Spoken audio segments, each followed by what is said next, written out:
बेटी इतना लंबा घूंघट काट के रखना, न तू कभी उसको देख पावे न कभी वो तुझे देख पावे। रात दिन समझाया, रात दिन समझाया। माधवी ने भी खूब गांठ बांध ली बात। करते करते समय बीता और माधवी के गौने का समय आ गया। अभी सुना, अभी चल गोप के पुत्र सुंदर से विवाह हुआ था और ये सुंदर श्री कृष्ण का सखा था। इसको तो खबर नहीं। पत्र आया कि फला दिन गौने का समय रखा गया है और एक दिन तो सुंदर गौना करवाने के लिए आ गया। अब मां को अपनी बेटी को भेजना पड़ा। दामाद आए थे, गौना हो गया, उत्सव हो गया, बेटी की विदाई होने लगी। मां ने फिर याद कराया, बेटी सावधान, मेरी सीख को भूलना मत।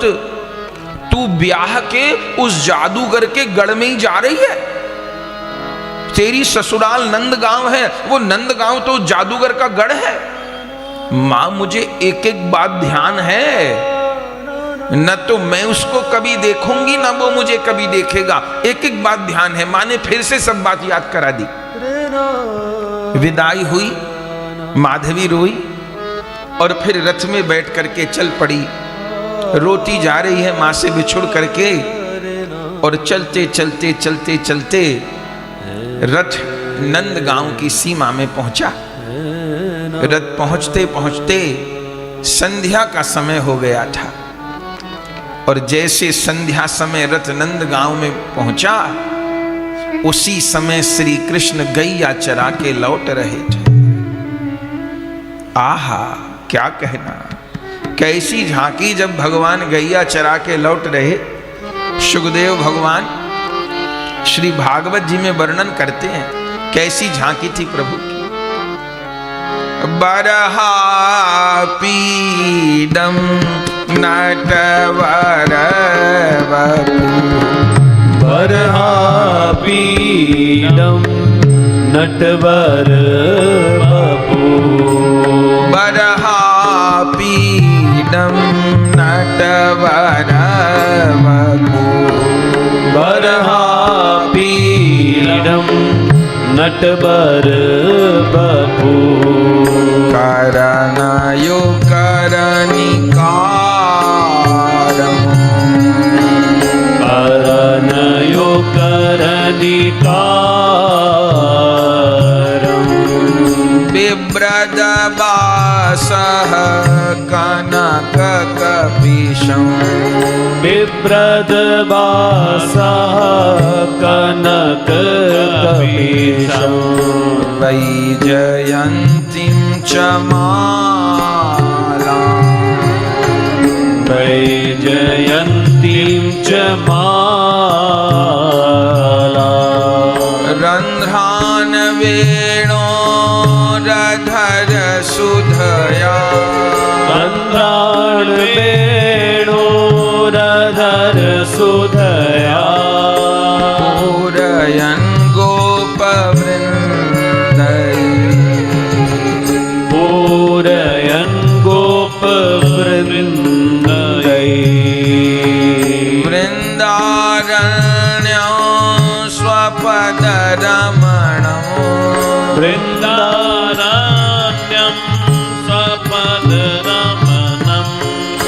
प्राविशद गीत कीर्तिः, प्राविशद गीत कीर्तिः,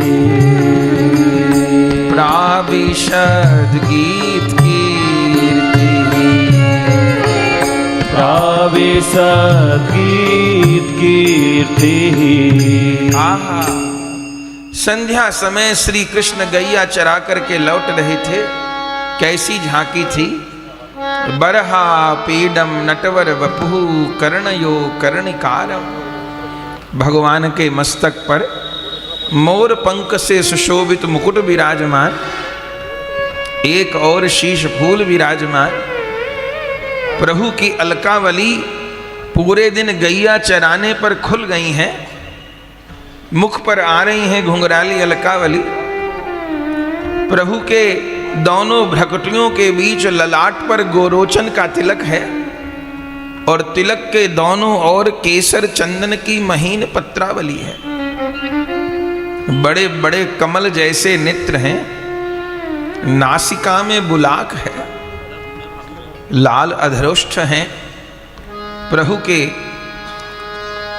कान में मकराकृत कुंडल है, कंठ में दुलरी है, उसके नीचे तिलरी है और समस्त आभूषणों के नीचे एक दिव्य वनमाल है, जिस वनमाल में 5 रंग के पुष्प गुथे हैं। तुलसी कुंद मंदार पारिजात सरोरुहई पंचभीर ग्रंथिता माला वनमाला प्रकीर्तिता।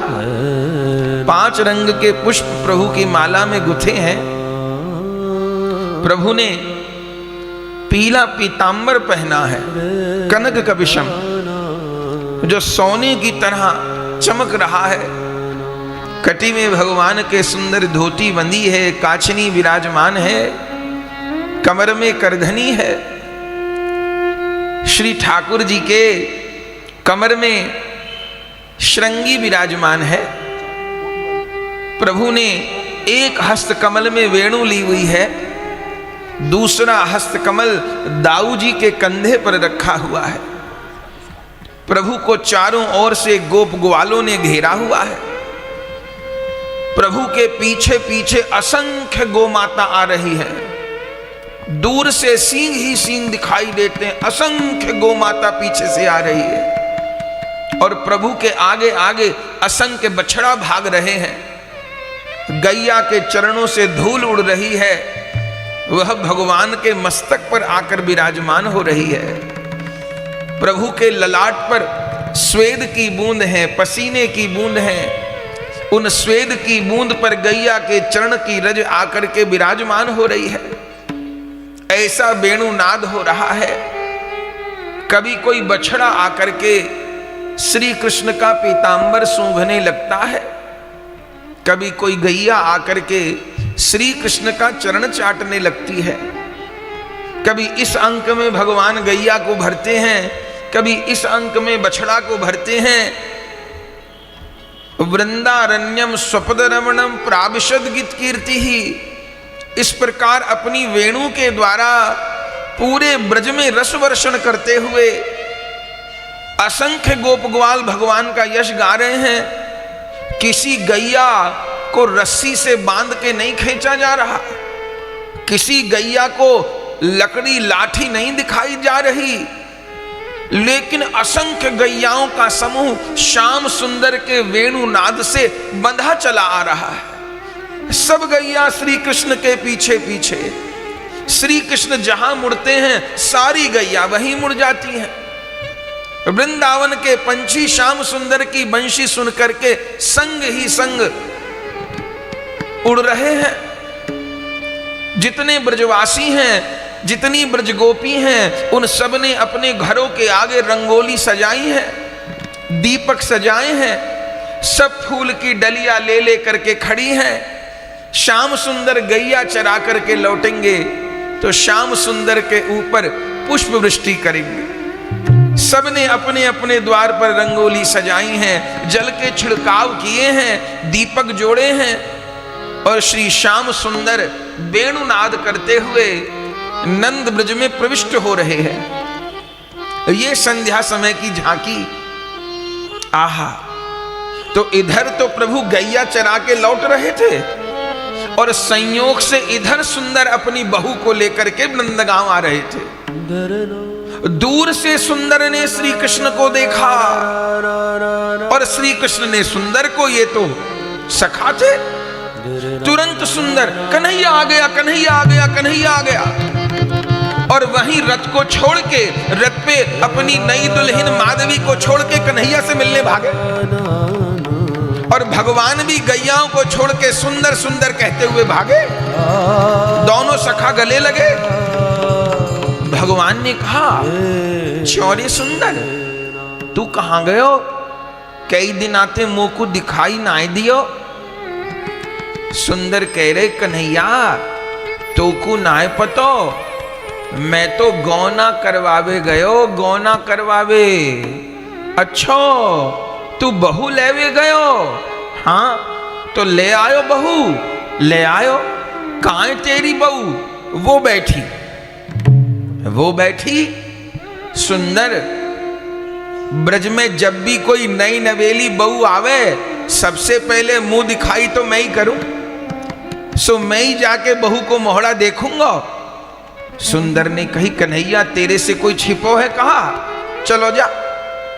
और श्री कृष्ण गैया को छोड़ करके जो भागे और जो भागे, और जाए के रथ पे चढ़ गए। और माधवी से कह रही हैं, भाभी अपनो मोहड़ा दिखाई दे। माधवी तो पहले घबराई हुई। आज तक जिंदगी भर माँ ने जो पाठ पढ़ाया था, ऐसे बचना, ऐसे बचना, ऐसे बचना, मुझे नहीं पता था नंदगांव में घुसते ही खतरे से मुकाबला हो जाएगा। लेकिन माधवी बहुत सावधान, उसने अभी तक अपना घूंघट नहीं उठाया था, घूंघट किए बैठी थी, वो गई भी नहीं थी। भगवान कह रहे, भाभी ने अपनो मोहड़ा दिखाई दे। माधवी तो पत्थर जैसी हो गई, घूंघट को पकड़ लिया। पीछे से इतने में सुंदर आ गया। ठाकुर जी कह रहे, सुंदर तेरी बहू गूंगी बहरी है? कहा कि ना है, गूंगी बहरी तो ना है, मैं कह रहे हो मोहड़ा दिखा दे, सुने ही नहीं। सुंदर ने कहा, अरे माधवी, कन्हैया से काहे को पर्दा है? कन्हैया कह रहे हो मुख दिखा दे तो दिखा दे, ये तो हम सबको जीवन है। माधवी ने घूंघट नहीं हटाया। भगवान ने बहुत कहा, भाभी एक बार मोहड़ा दिखा दे, बहुत कहा। सुंदर ने भी बहुत कहा, पर माधवी को तो मां ने पक्का कर रखा था, एकदम सावधान होके बैठी थी। कई बार भगवान ने कहा, आखिर में भगवान उतर गए रथ से, कहते हुए, भाभी तेने अपने मोहड़ा नाय दिखायो मोकू, अब तू मेरो मोहड़ा देखवे को तरसेगी। अपनो मुख नाय दिखायो, अब तू मेरो मुख देखवे को तरसेगी। ये कह के प्रभु तो उतर गए। माधवी को लगा ये क्या कहा, चलो कहा तो कहा, मैं क्यों तरसूंगी। भगवान गैया लेके चले गए। सुंदर बहू को लेकर के अपने घर आए। सुंदर की मां ने स्वागत किया, नई बहू आई, बड़े प्रेम से माधवी रहने लगी। पर माधवी ने देखा कि उसकी सास के ऊपर भी कन्हैया ने जादू कर रखा है। सास के पास सवेरे से शाम तक कोई बात ही नहीं, सवेरे से शाम तक सिर्फ कन्हैया की बात। कन्हैया ने ऐसे कियो, आज कन्हैया ने ऐसे कियो, आज कन्हैया ने ऐसे कियो, आज कन्हैया ने ऐसे कियो। माधवी कह रही है, सबके सब पागल तो नहीं हो गए हैं? एक बालक के पीछे सभी पागल हैं। 2 दिन ब्याह को बीते। सुंदर की मां ने कहा, बहू तैयार हो जा। कहिए माता जी, कहाँ जाना है? अरे नंद भवन जाना है। नंद भवन? वहां क्या होगा? अरे नंद रानी के चरण स्पर्श नहीं करेगी क्या? नंद रानी से आशीर्वाद दिला के लाऊंगी। जब भी कोई बहू आती है तो नंद रानी के चरण स्पर्श कराने ले जाते हैं। वो तो हमारे ब्रज की रानी हैं, नंद जी की गृहिणी हैं, और उनके घर में एक खिलौना है, देख लेगी ना तो बस उसी की हो जाएगी। ऐसा खिलौना है नंद भवन में। माधवी तो बहुत घबराई, क्या करो, मना भी नहीं कर सकती सास को। सास ने कहा, तैयार हो जाओ। सुंदर रूप में तैयार हो गई। सास लेकर के चली नंद भवन में। यशोदा जी के चरण स्पर्श करवाए, बैठे। यशोदा जी ने साड़ी दी, आभूषण दिया, भेंट दी। सुंदर की मां ने कहा, नंदरानी जी कन्हैया नहीं है? कहा, बोले कन्हैया तो है। अचंबा है मुझे, किसी की भी बहू आती तो कन्हैया दौड़ के आता, सब में पहले तो वहीं घूंघट ऊपर कर देता, लेकिन कन्हैया अभी तक आयो क्यों नहीं? यशोदा जी ने आवाज दी, कन्हैया पतो है कौन आए? बोले कौन आए? अरे सुंदर की बहू आई है, नई बहू को मोहड़ा नाय देखेगो। आना तो दूर, भगवान तो चले गए, मुझे मधुमंगल बुला रहा है। माधवी को लगा चलो जान बची, न तो यहां आकर के घूंघट खींच देते तो मैं क्या करती। मिल करके आ गई, घर आई, सास के पास कन्हैया को छोड़ के दूसरी चर्चा नहीं। रात्रि में अपने पति की सेवा में पहुंचे, पति के पास दूसरी चर्चा नहीं। पूरी पूरी रात बीत जाए। आज ऐसा हुआ माधवी, आज ऐसा हुआ, आज तो गहवर वन गए थे गैया चराने के लिए, जानती है गहवर वन।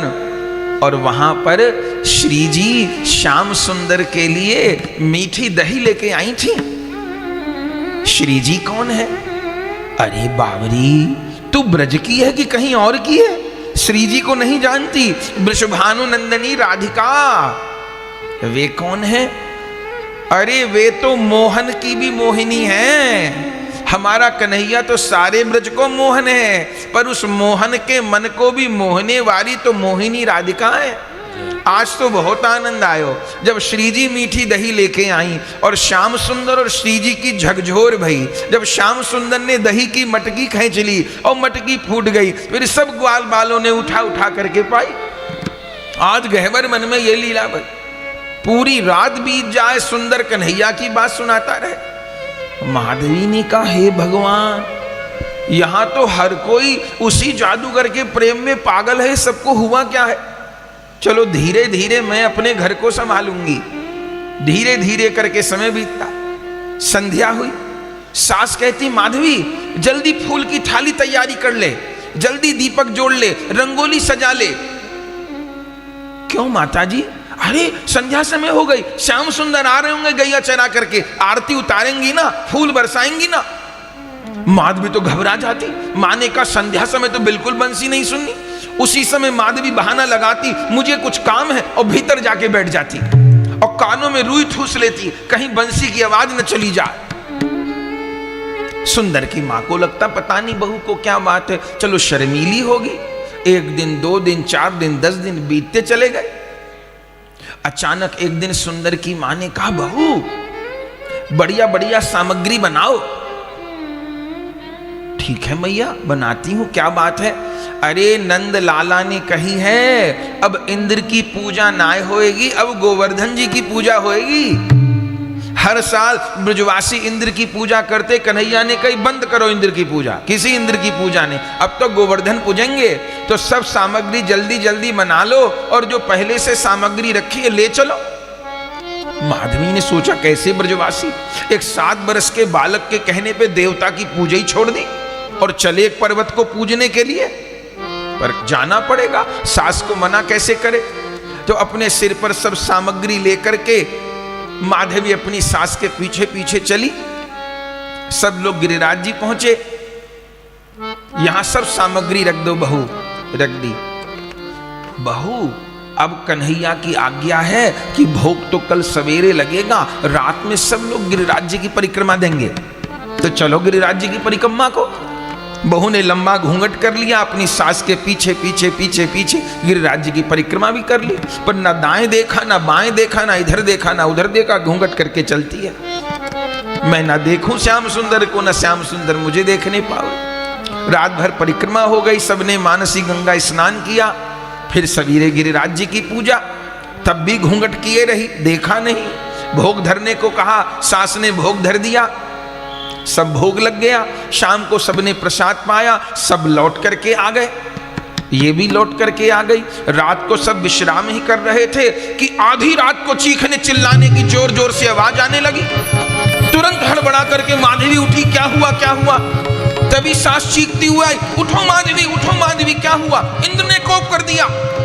देखे तो घर की छत फटी जा रही है, इतनी जोर वर्षा हो रही है, आसमान से बिजली गिर रही है, पत्थर गिर रहे हैं। माधवी ने घबरा के कहा क्या हुआ? बोले इंद्र ने कोप कर दिया है, कन्हैया की आज्ञा है, प्राण बचाने हैं तो सब लोग चले गिरिराज जी। अपने पति के लिए पूछा, बोले सुंदर को तो नंद बाबा ने बुला लिया है, वो नंद बाबा के साथ जा रहा है, अब क्या करना है? बोले बस चल पड़।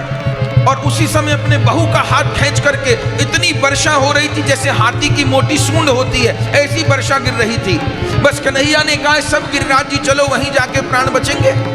तो अपने बहू का हाथ खींच करके घर से चली और जिधर को भीड़ भाग रही थी गिरिराज जी की तरफ प्राण बचाने भारी, उधर कोई भागी। लेकिन ऐसे हवा के झोंके, ऐसे तेज आंधी तूफान, ऐसे पेड़ टूट टूट के गिर रहे थे कि थोड़ी दूर चलने के बाद बहू से हाथ छूट गया और सास कहीं और बहू कहीं।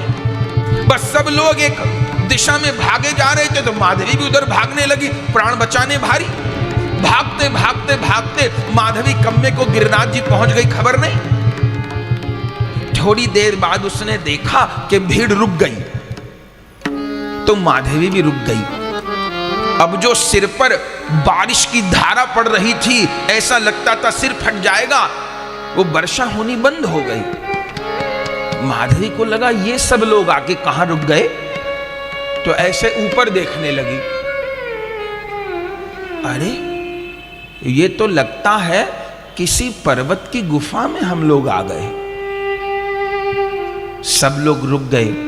थोड़ी देर में भागते भागते सांस में सांस आई। फिर पास वाली किसी गोपी से पूछा, बहन ये हम लोग कहां आ गए? अरे माधवी, इंद्र ने कोप किया है। अब हम सब लोग गिरिराज जी आए हैं।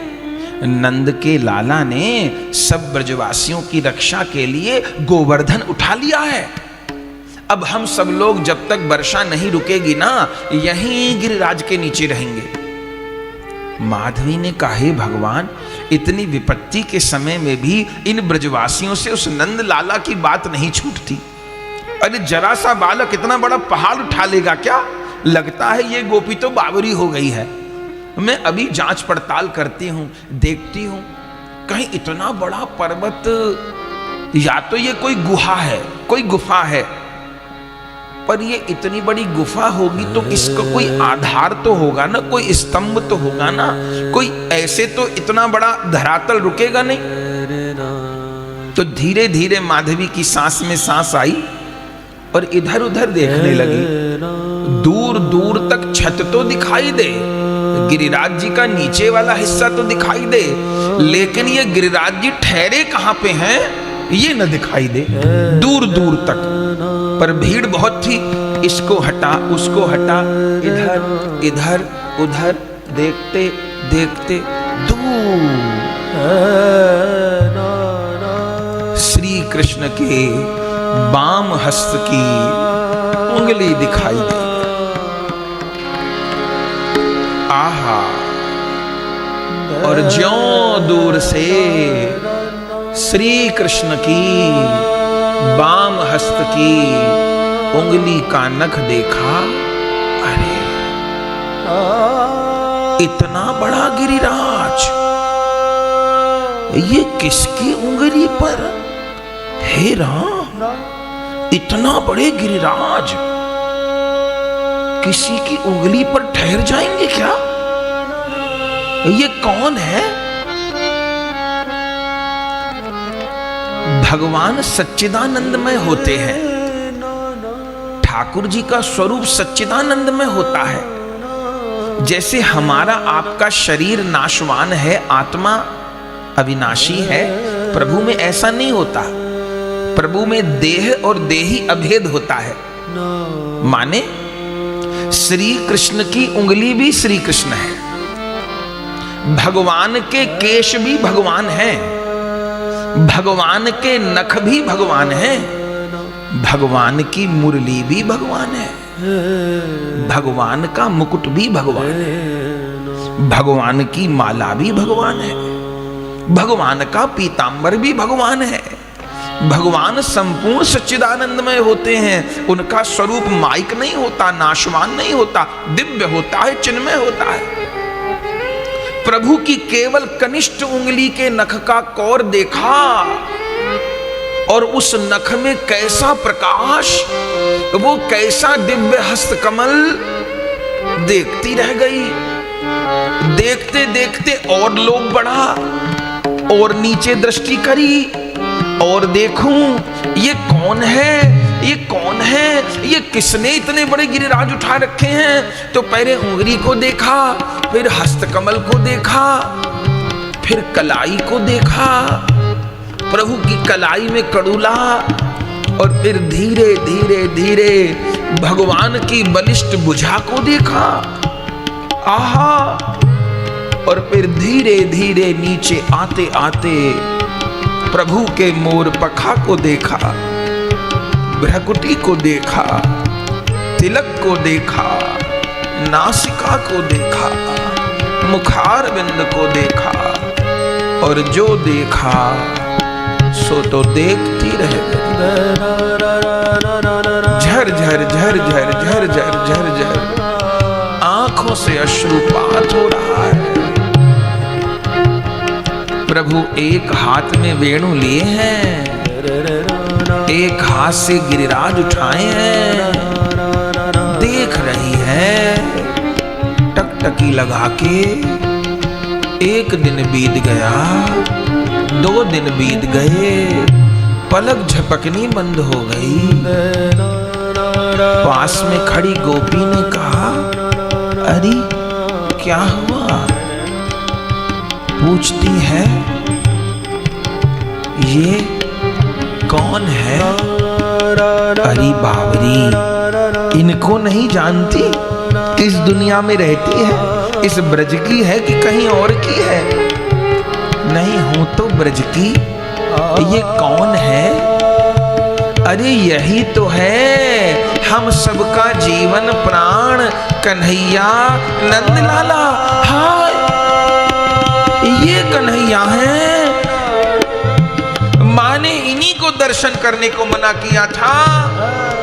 अरे माँ, तूने कैसी बुरी सीख दी मुझे, तूने कैसी बुरी बात बताई मुझे। अरे लगता है इन्हीं को देखने के लिए विधाता ने आंखें दी थी, तूने इन्हीं के दर्शन से मना कर दिया। तो यही मुझे कह रहे थे, भाभी मोहड़ा दिखाई दे, भाभी मोहड़ा दिखाई दे। मैं इन्हीं को मना कर रही थी क्या? कैसा रूप, कैसी वेणु, बावरी हो गई। आसपास दृष्टि गई, वो श्याम सुंदर के बाईं और जो है वो कौन है? अरे बावरी, इनको भी नहीं पहचानती। ये जो नीली चुनरी ओढ़े हैं, ये वृषभानु नंदनी राधा रानी है। इनको प्रणाम कर माधवी। ओहो, ये श्री जी हैं। हाँ, और इनके दोनों ओर जो खड़ी हैं वो कौन है? वो ललिता और विशाखा है।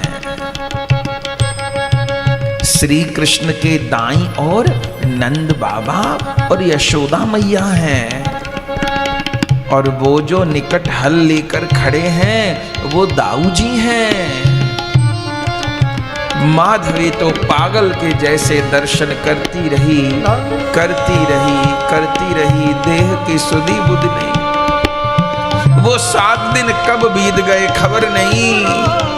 7 दिन में इंद्र का रोष समाप्त हो गया, प्रलंकारी मेघों का जल समाप्त हो गया, इंद्र को अपनी भूल का भान हो गया, और अंततः इंद्र श्री कृष्ण के चरणों में आकर के गिरा, क्षमा मांगी।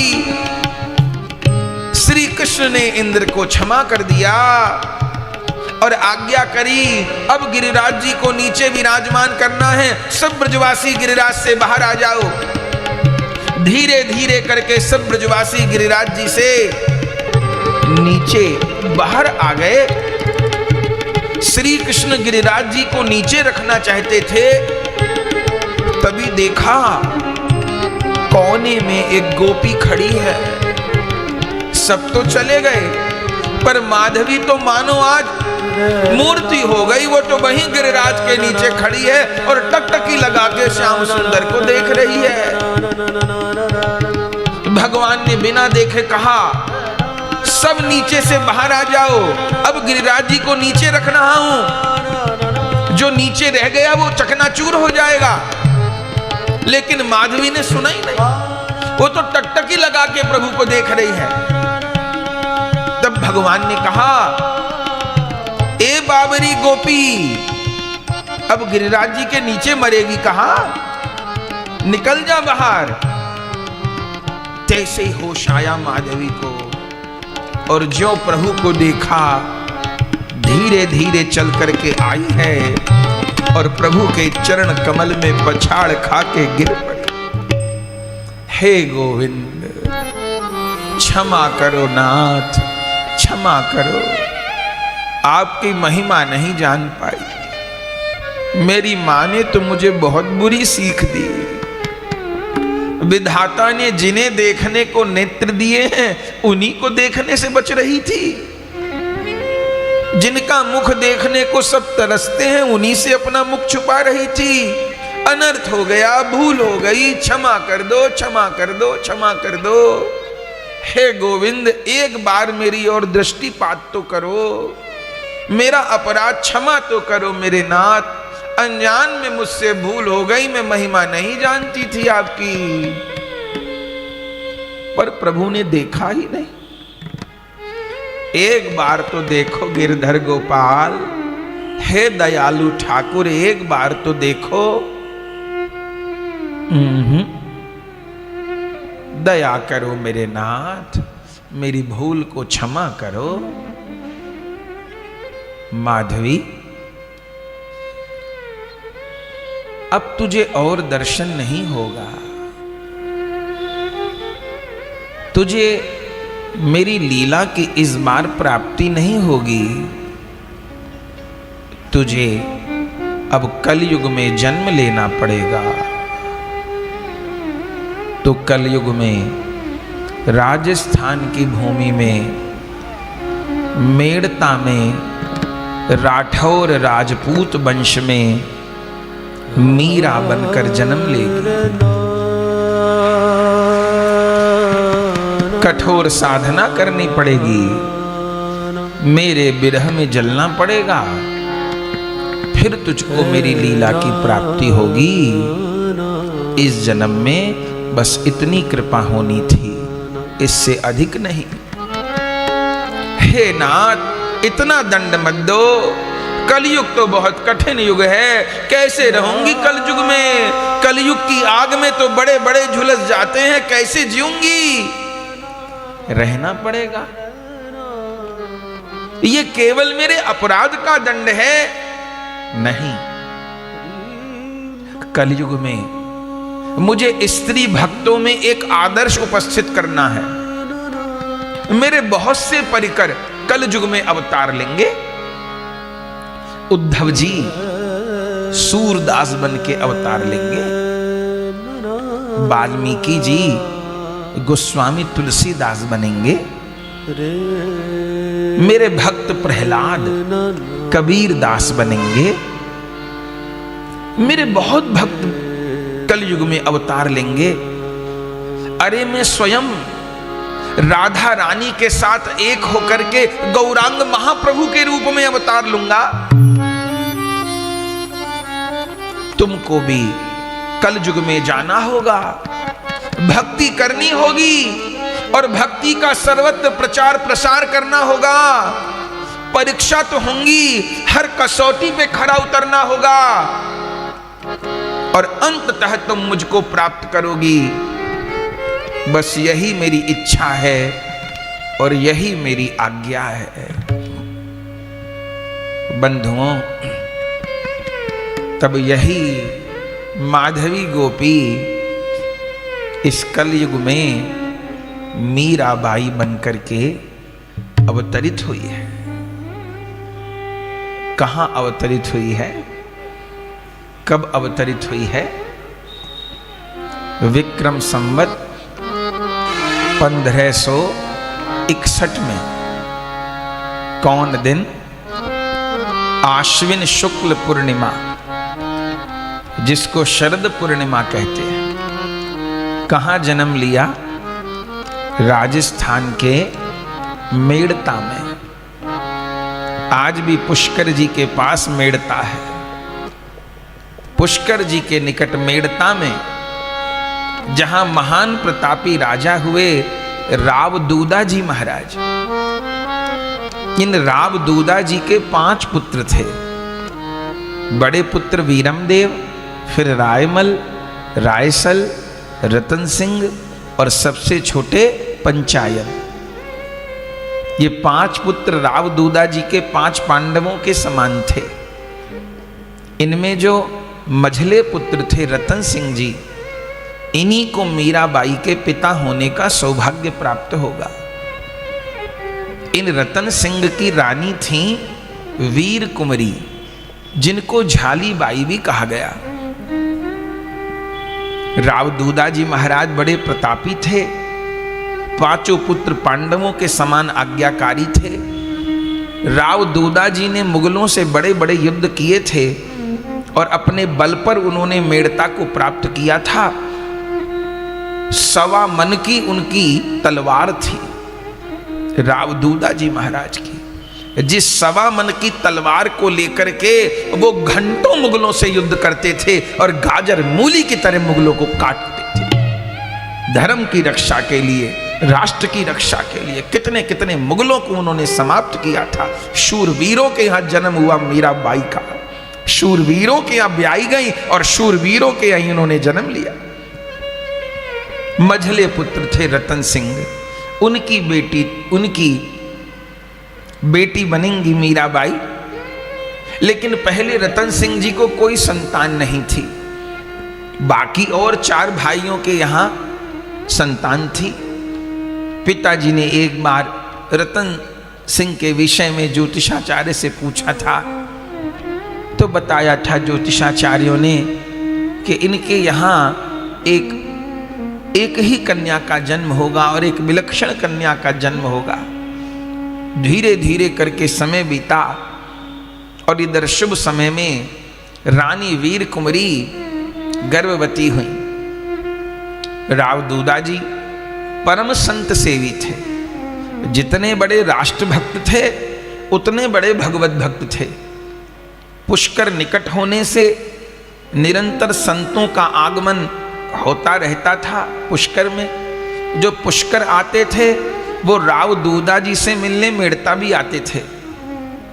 और राव दूदा जी ने अलग से संत निवास महलों में बनवा रखा था। जो भी महात्मा आते थे उनको आदर पूर्वक ठहराते थे, उनकी सेवा शुश्रूषा करते थे। एक बार एक ब्रज से संत आए। वे भागवताचार्य थे, बड़ी सुंदर भागवत जी सुनाते थे। राव दूदा जी ने देखा, प्रणाम किया। महाराज हम तो आपको जानते हैं, आप तो भागवती पंडित हैं, भागवताचार्य हैं आप। हमको आप पधारे हैं तो भागवत जी श्रवण करवा दीजिए। पंडित जी ने कहा जरूर सुना देंगे। कैसे भागवत जी सुनेंगे? सप्ताह वाली भागवत जी सुनेंगे कि अनिश्चित समय वाली भागवत सुनेंगे? सप्ताह वाली भागवत में तो थोड़ा समय होता है, सब प्रसंग तो कहे नहीं जाते, कुछ ही प्रसंग कहे जाते हैं। लेकिन एक भागवत ऐसी होती हैं कि प्रारंभ कर दी जाए और जब पूरी हो तब पूरी हो, आराम से चलती रहें। राव दूदा जी ने कहा सप्ताह तो मैंने बहुत सुन लिए, अब तो मुझे तसल्ली वाली भागवत ही सुननी है। आप महलों में विराजो, सब व्यवस्था हम करेंगे, आप प्रेम पूर्वक भागवत जी सुनाओ। तो जिस दिन वीर कुंवरी गर्भवती हुई, लीला देखिए प्रभु की, उसी दिन रनिवास में भागवत जी बैठ गई और 10 महीने तक भागवत जी चली। और 10 महीने तक मीराबाई अपनी माता जी में विराजी। वीर श्री राव दूदा जी को पता चला कि रतन सिंह की बहू गर्भवती है। महलों में कहलवा दिया, बीनड़ी को कह दो कथा सुना करे। गर्भावस्था में कथा श्रवण करने से गर्भस्थ बालक पर बहुत सुंदर प्रभाव पड़ता है। तो वीर कुंवरी प्रतिदिन कथा सुनने आने लगी। बीच बीच में उन भागवताचार्य से प्रश्न भी करती थी, वो उत्तर भी देते थे। 10 महीने तक अबाध रूप में भागवत जी होती रही। 10वें स्कंद की दिव्य व्याख्या हुई और इधर आश्विन मास में जाकर के कहीं भागवत जी पूर्ण हुई। आश्विन की पूर्णिमा आई उसी दिन भागवत जी पूर्ण हुई। देखिए मीरा जी पहले प्रकट हो जाए तो फिर सूतक हो जाता, घर में अनुष्ठान में विघ्न हो जाता, लेकिन ऐसा नहीं हुआ। इधर तो सवेरे शरद पूर्णिमा को भागवत जी पूर्ण हुई और पंडित जी ने कहा आखिरी श्लोक सब बोलिए भागवत जी का, नाम संकीर्तनम यस्य सर्व पाप प्रणाशनम प्रणामो दुख शमनः तम नमामि हरिम परम। और उसी समय नेक प्रसव की पीड़ा वीर कुंवरी जी को हुई। इधर यज्ञ आदि संपन्न हुए, ब्राह्मणों का भोजन हो गया, ब्राह्मणों को दक्षिणा दे दी गई और भागवताचार्य जी पोथी जी को समेटकर प्रस्थान की तैयारी कर रहे थे। इतनी देर में रनिवास में कांसे की थाली बजने की आवाज आई और दासी ने भाग करके राव दूधा जी महाराज को कहा महाराज बधाई है। बधाई है। क्या हुआ? बोले रतन सिंह जी के यहाँ अद्भुत लाली ने जन्म लिया है। बस जैसे राव दूधा जी महाराज ने सुना मेरे बेटे रतन सिंह के यहाँ अद्भुत लाली ने जन्म लिया, सोई महाराज आश्विन पूर्णिमा को, शरद पूर्णिमा को मीराबाई जी का जन्मोत्सव मनाया गया। सबने प्रेम से गाया, मेड़ते प्रगटी मीराबाई आनंद मंगल बजी बधाई। मेड़ते प्रगटी मीराबाई आनंद मंगल बजी बधाई। मेड़ते प्रगटी मीराबाई आनंद मंगल बजी बधाई।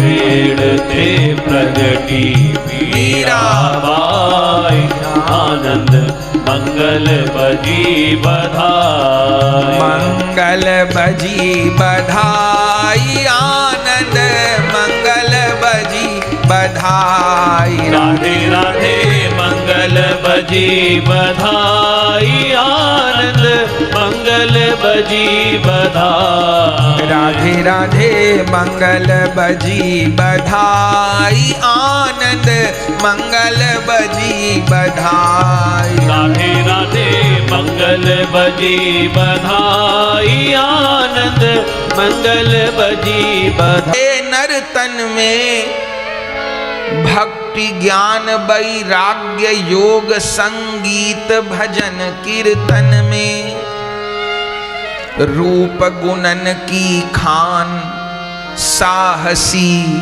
दृढ़ता पूरनपन में दीनन प्रति दयालुनि पूज्या अतिशय प्रिय जन जन में साधवी जगत जालते वंचित हरि की पूर्ण प्यारी।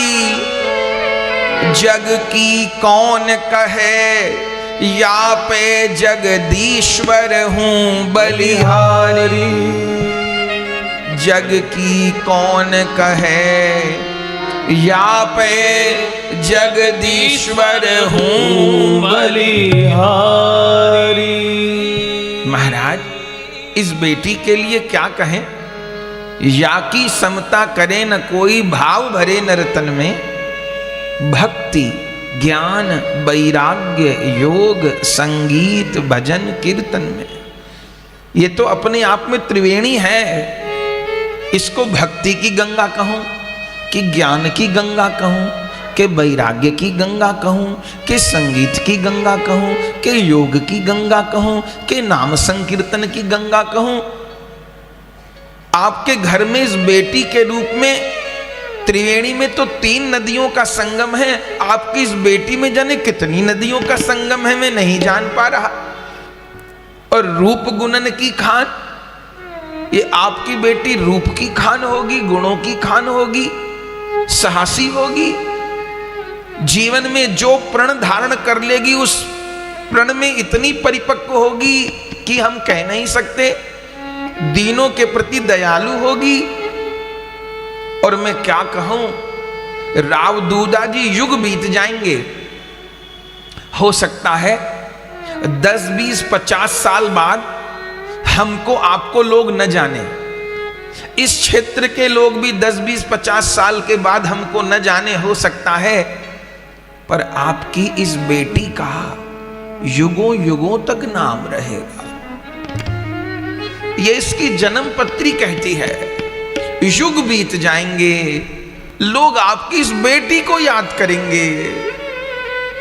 ये आपकी बेटी सूर्य की तरह जगत में प्रकाशित होगी और इस बेटी के कारण आप हम सब धन्य हो जाएंगे। ये सारा क्षेत्र धन्य हो जाएगा इस बेटी के कारण। अरे महाराज, ऐसी बातें तो आपने आज तक नहीं कही। बोले आज तक मैंने ऐसी जन्मपत्री देखी भी नहीं। जितना मेरा अनुमान है मैं उतना कह रहा हूं। तो बेटी के ब्याह आदि के विषय में बताइए। बोले साध्वी जगत जालते वंचित। क्या कहा? तो इसका ब्याह नहीं होगा क्या? ये साध्वी रहेगी जीवन भर, अखंड ब्रह्मचारी रहेगी, ब्याह नहीं होगा? ना ना, ब्याह तो होगा। अरे कैसी बात करते हैं आप? कहते हैं साध्वी रहेगी, आप कहते हैं ब्याह भी होगा।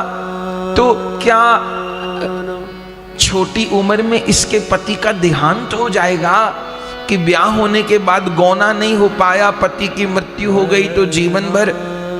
अरे ना ना ना,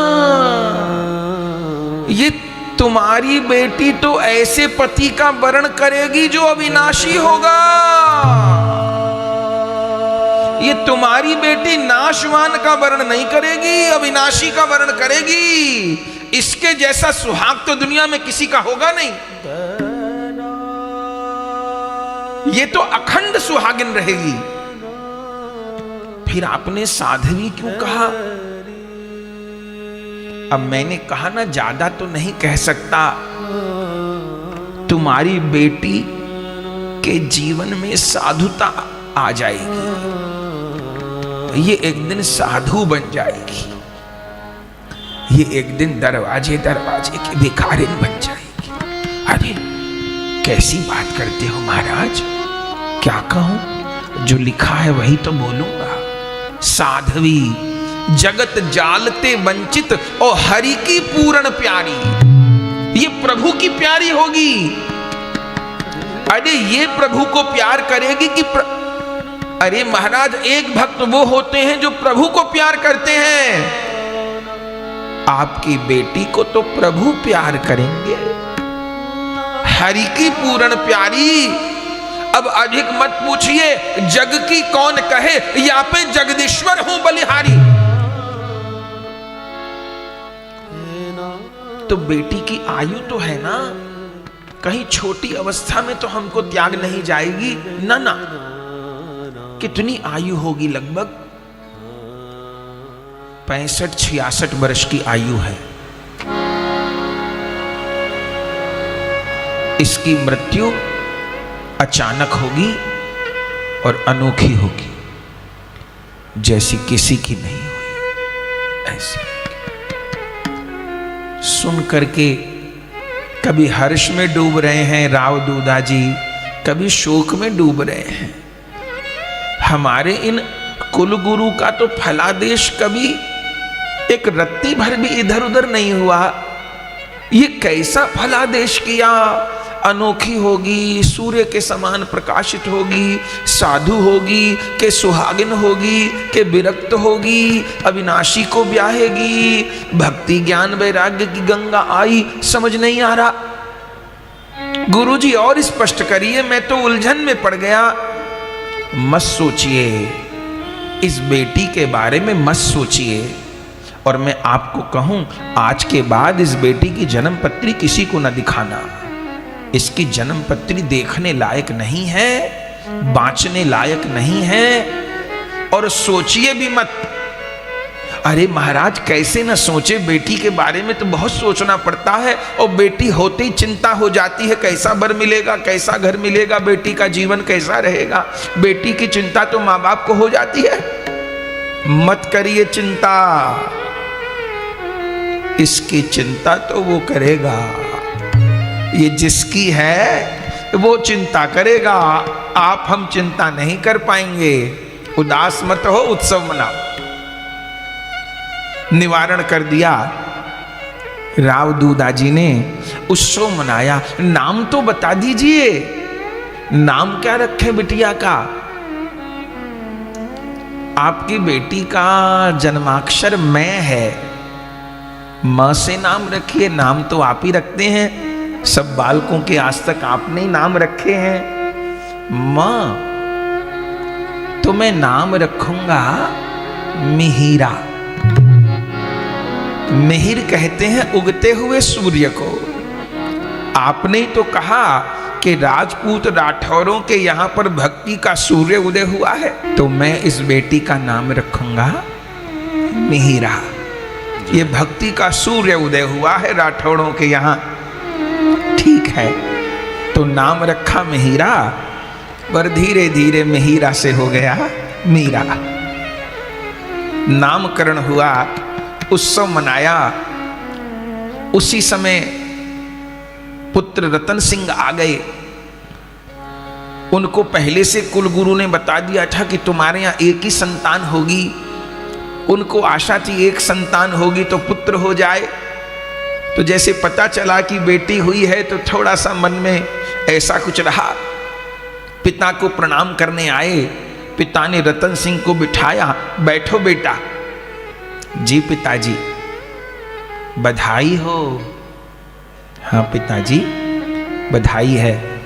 तो प्रसन्न क्यों नहीं दिखाई देते? अरे बावरे, राम भजत बिटिया भली। क्या? राम भजत बिटिया भली, और भलो न विमुख कपूत। शबरी तो बैकुंठ गई, और धुंधकारी भयो भूत। बलिहा बलिहा। राम भजत बिटिया भली, भलो न विमुख कपूत। शबरी तो बैकुंठ गई, और धुंधकारी भयो भूत। तो ऐसी बिटिया तेरे घर आई है। गुरुजी कह करके गए हैं कि तेरा मेरा हमारे पूरे वंश का नाम उजागर करेगी। तो बेटा उत्सव मनाओ। उत्सव होने लग गया, आनंद होने लग गया। और उस दिन से दादाजी की तो बहुत ममता हो गई। धीरे धीरे धीरे धीरे मीराबाई बड़ी हो रही हैं। ग्रंथ में वर्णन है कि मीराबाई जी को उनकी मां ने तो कम पाला, उनके दादा ने ही पाला। हम लोग मीरा जी के चरित्र में सुनेंगे, मीरा जी को अपने जीवन में 7 महापुरुषों की कृपा प्राप्त हुई। 7 महापुरुषों की अपने जीवन में कृपा प्राप्त हुई, जिनमें पहले महापुरुष खुद उनके दादा राव दूदा जी महाराज। दूसरे महापुरुष गिरधर दास जी, श्रवण करेंगे, जिनसे गिरधर गोपाल मिले। तीसरे संत निवृत्तिनाथ जी, जिन्होंने योग की शिक्षा दी। चौथे संत बिहारी दास बाबा जी, जिन्होंने संगीत की शिक्षा दी। 5वें संत रैदास जी महाराज, जिन्होंने गुरु दीक्षा दी। 6ठे संत गोस्वामी तुलसीदास जी महाराज। जिस समय मार्ग नहीं मिल रहा था मीराबाई जी को कि मैं क्या करूं, अब परिवार में इतना संकट हो गया, तो उस समय तुलसीदास जी समाधान किए। और 7वीं और अंतिम कृपा हुई हमारे जीव गोस्वामी पाद की, जब जीव गोस्वामी पाद ने मीराबाई को गौर कथा सुनाई थी। जो मीराबाई जिंदगी भर कहती रही मीरा के प्रभु गिरधर नागर, और जब जीव गोस्वामी जी से गौरांग कथा सुनी तो कहा, गौर हरि की दासी मीरा, रसना कृष्ण बसे। अब तो हरि नाम लो लागी, सब जग को जो माखन चोरा, नाम भयो बैरागी। और फिर लीला की प्राप्ति हो। तो 7 महापुरुषों की कृपा श्री मीराबाई जी को जीवन में प्राप्त होगी। पर उनमें पहले महापुरुष, पहले गुरु उनके दादा हैं। छोटी सी मीराबाई बस माँ के पास तो रात को सोने कोई जाती हैं, या भूख लगती है तो माँ दूध पिलाती है, बाकी पूरे दिन दादा के पास। और दादाजी छोटी सी उस गुड़िया को खिलाते रहते हैं, और 6 महीने की मीराबाई हुई। बड़ा प्यारा चरित्र है मीरा जी का। 6 महीने की हुई, दादाजी छोटे बच्चे को जैसे बाहर घुमाने ले जाते हैं, ले जाते थे। आज भी मेड़ता में 4 भुजानाथ का मंदिर है बंधुओं। ये 4 भुजानाथ मीरा जी के पीहर के ठाकुर हैं, मीरा जी के ससुराल के ठाकुर हैं एक लिंगनाथ, और मीरा जी के पीहर के ठाकुर हैं 4 भुजानाथ, कुल देवता दोनों जगह। तो 4 भुजानाथ के मंदिर में ले जाते थे। छोटी सी मीरा को लेकर के गए। मीरा जी मचल रही थी, वो तो बाद में पता चला मंदिर जाने को मचल रहे हैं। मंदिर लेकर के गए, 6-8 महीने की थी गोद में, और फिर दादाजी बैठ गए तो मीरा जी को छोड़ दिया मंदिर में। अब राजाओं का मंदिर था। छोटी सी मीरा मंदिर में ही गुडलियों चलने लग गई। दादाजी हाथ जोड़ करके थोड़ी देर स्तुति किए, आंख खोले तो मीरा नहीं। यहां देखे यहां देखे, कहां गई मीरा, कहां गई मीरा। थोड़ी देर बाद देखा तो चलते चलते ठाकुर जी के गर्भगृह में पहुंच गई है और अपना सिर 4 भुजानाथ के चरणों पर रखा हुआ। अब दौड़ करके दादा गए हैं, गोद में गुड़िया को उठाया है। पुजारी ने चरणामृत प्रसाद तुलसी दल दिया है। धीरे धीरे मीराबाई बड़ी हो रही हैं। दादाजी गोद में लाडली को गोद में खिलाते हैं और बड़े बड़े सुंदर कीर्तन सुनाते हैं। श्री मीराबाई जी बचपन में जिस कीर्तन को सुनकर के समझिए बड़ी हुई, उनके दादाजी से जो उनको सीख मिली वो तो वही है, पर छोटी सी मीरा जब बोलना सीखी हैं तो उनके मुख के पहले शब्द क्या हैं जो उनको दादाजी ने सिखाए। छोटी सी मीरा दादाजी क्या सिखाते हैं और श्री मीरा जी क्या गुनगुनाती हैं। मेरे गिरधर गोपाला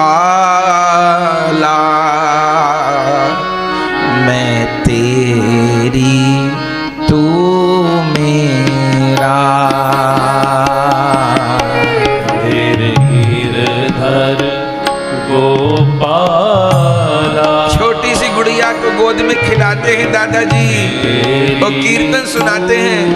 छोटी सी मीरा गुनगुनाती है, मेरे गिरधर गोपाला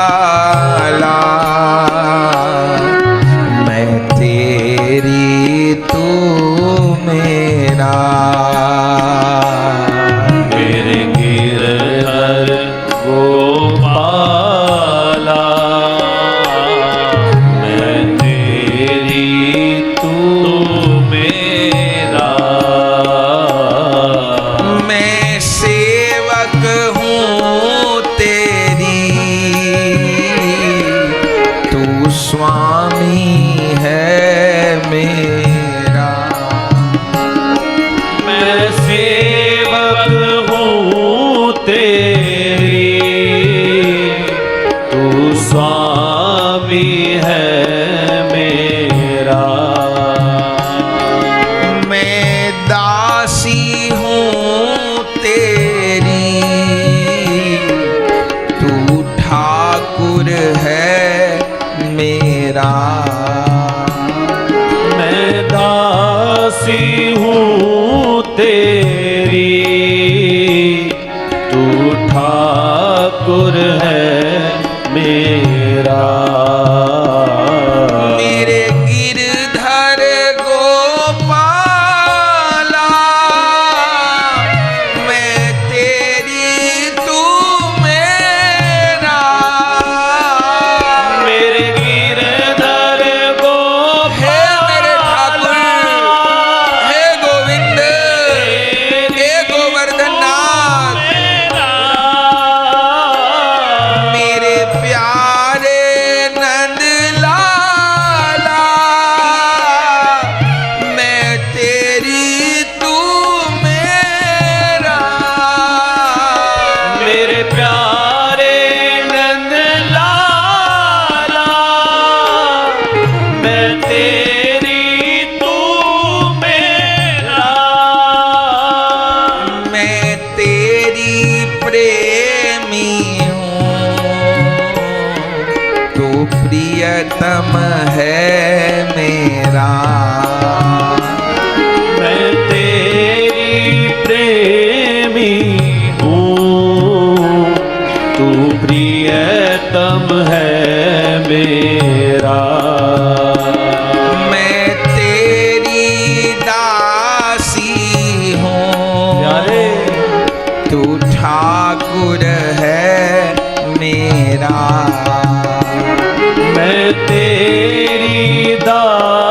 दासी हूँ, तू ठाकुर है मेरा।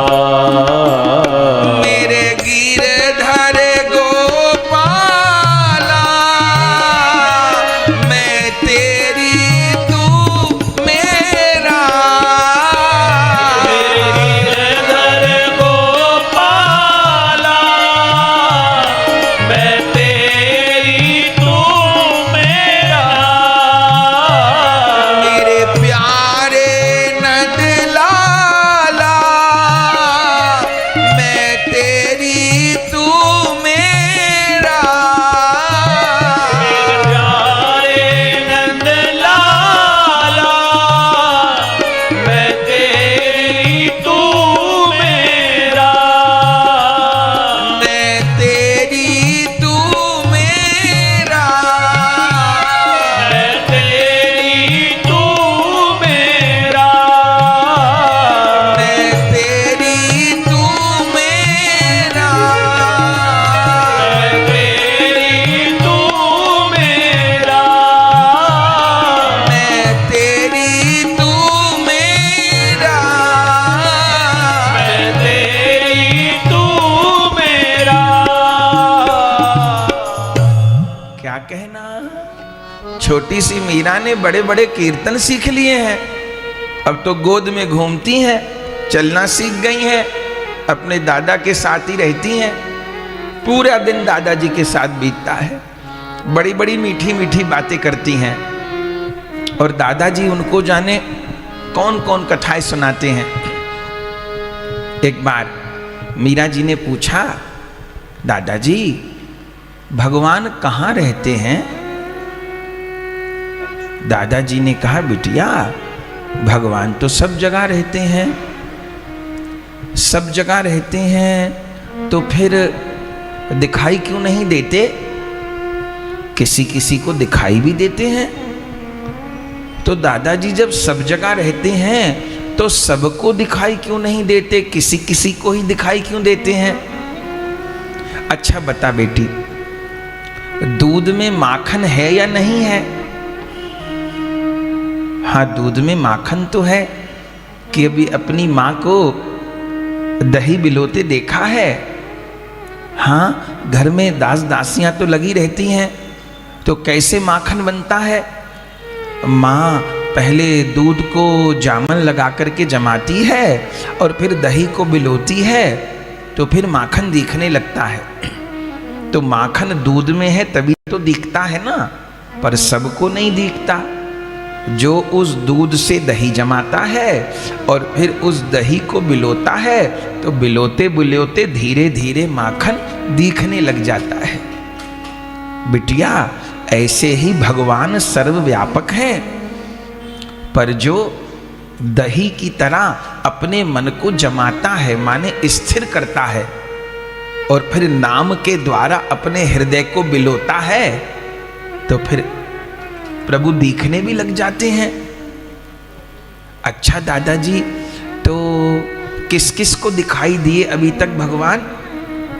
अरे बेटी, बहुतों को दिखाई दिए, ध्रुव जी को दिखाई दिए, प्रहलाद जी को दिखाई दिए। अच्छा, तो ध्रुव जी और प्रहलाद जी को दिखाई दिए तो वो कितने बड़े थे? अरे तेरे ही जितने थे और कितने बड़े थे। जैसी तू छोटी सी है, ध्रुव प्रहलाद भी उस समय उतने ही बड़े थे। तो दादाजी मुझको भी दिख जाएंगे? हाँ हाँ, दिख जाएंगे। तो उनके दिखने का उपाय क्या है? बेटी, एक ही उपाय है, तेरी बन जाएगी गोविंद गुण गाए से। तेरी बन जाएगी गोविंद गुण गाए से। ध्रुव जी की बन गई, प्रहलाद जी की बन गई, शबरी की बन गई बेर के खिलाए से। तेरी बन जाएगी गोविंद गुण गाए से। बाली की बन गई, सुग्रीव हूं की बन गई, हनुमत की बन गई सिया सुधी लाए से। तेरी बन जाएगी गोविंद गुण गाए से। गीदहू की बन गई, व्याधों की बन गई, गणिका की बन गई, सुगा के पढ़ाए ते, तेरी बन जाएगी गोविंद गुण गाए से। तो दादाजी मैं आपके साथ फिर गोविंद का गुण गाऊंगी। हाँ हाँ, हम दादी पोता दोनों मिलकर के, दादा पोती दोनों मिलकर के हम कीर्तन करेंगे। हाँ दादाजी, आप समझाते हो तो मुझे बहुत अच्छा लगता है। मेरी कुछ सहेलियां कभी कभी तर्क करती हैं, आप और समझाओ मुझे। देख बिटिया, दिया सलाई तूने देखी है? हाँ, दिया सलाई में जो काठ की तिल्ली होती है उसमें आगे मसाला लगा रहता है। हाँ लगा रहता है, लेकिन अग्नि प्रज्वलित कब होती है? वो दिया सलाई में से काठ की तिल्ली लेकर के जब खांचे पर रगड़ते हैं, जब खांचे पर रगड़ते हैं तो अग्नि प्रज्वलित हो जाती है। बस बेटी, जैसे काठ की तिल्ली में अग्नि पहले से होती है, लेकिन खांचे पर रगड़ने पर वो अग्नि प्रज्वलित हो जाती है, ऐसे भगवान सर्वव्यापक हैं। लेकिन जब भक्त के हृदयगत प्रेम का खांचा लगता है ना, तो प्रेम वाली अग्नि प्रकट हो जाती है। बहुत सुंदर दादाजी, और समझाओ, मुझे भगवान वाली बातें बहुत अच्छी लगती हैं। अच्छा बता, तेरी माँ मेहंदी लगाती है? हाँ, दासियां माँ को मेहंदी लगाती हैं त्योहारों पर। तो तूने मेहंदी की पत्ती देखी है? हाँ देखी है, हरी हरी पत्तियां होती हैं, दासियां तोड़ करके लाती हैं। फिर क्या होता है? फिर दासी उन हरी पत्तियों को जल में भिगो देती हैं। अच्छा फिर क्या होता है? फिर पीस लेती हैं, फिर मोर पखा की पंखुड़ी लेकर के महीन महीन उनको हाथों पर सजाती हैं। अच्छा, मेहंदी तो हरी होती है, लेकिन जब हाथों पे रचाते हैं तो हरा रंग चढ़ता है कि कोई और रंग चढ़ता है? नहीं दादाजी, रंग तो लाल चढ़ता है। मेहंदी हरी होती है पर रंग लाल चढ़ता है। बस बेटी, ऐसे ही समझ। क्या समझूं? तो एक दोहा याद कर तू। जिह्वा को लोहड़ी करो, ये जो जीभा है इसको लोहड़ी कर ले। जिह्वा को लोहड़ी करो और सिलबट हृदय बनाए, सिलबट हृदय बना, हरि नाम नित रगड़िए, हरि नाम नित रगड़िए, तो झट लाली दर्शा, तो झट लाली दरसा। बेटी ये जिह्वा ही लोड़ी है और हृदय ही सिल है। इस हृदय वाले सिल के ऊपर जब नाम रूपी पत्र को जिह्वा रूपी लोहड़ी से घिसा जाता है, तब कृष्ण प्रेम की लाली जीवन में प्रकट हो जाती है। जिह्वा को लोहड़ी करो, सिलवट हृदय बनाए, राम नाम नित रगड़िए, सो लाली दर्शाए। सुन करके प्रसन्न हो गई, अपने दादा के गले से लग गई, गोद में बिठा लिया। मीरा कहती हैं, आप जैसे दादा को पाके मैं धन्य हो गई। दादा कहते हैं, तेरी जैसी लाड़ों को पाके मैं धन्य हो गया। तो दादा पोती की बहुत पटती है, इसलिए प्रथम गुरु उन्होंने अपने दादा को माना है। धीरे धीरे मीरा जी बड़ी हो रही हैं और अब 5 वर्ष की अवस्था हो गई है। और जब 5 वर्ष की अवस्था हुई तो मीरा जी के जीवन में एक घटना घटी। क्या घटना घटी? 5 बरस की भई जब मीरा